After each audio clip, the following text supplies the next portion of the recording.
अहम खबर से आपको आगाह करते चलें कि वजीर खजाना शौकत तरीन ने फाइनांस तरमीमी बिल 2021 ऐवान में पेश किया। बाद अज़ां कौमी असम्बली ने फाइनांस बिल 2021 की कसरत राय से मंजूरी दी। बजट मंजूरी के मौका पर मुस्लिम लीग नून के 84 में से सिर्फ 14 अरकान हाजिर और 70 गैर हाजिर रहे। पीपल्स पार्टी के 56 में से 54 अरकान ऐवान में मौजूद थे, जबकि 2 अरकान कोरोना वायरस से मुतासिर होने के बाइस गैर हाजिर रहे। तहरीक के हक में 172 जबकि मुखालफत में 138 वोट आए।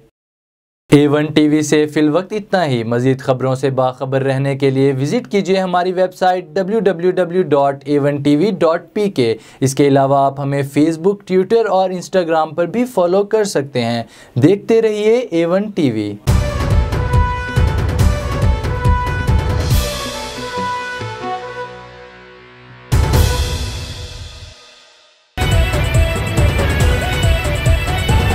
A1 टीवी, सब पे नजर, अंदर की खबर।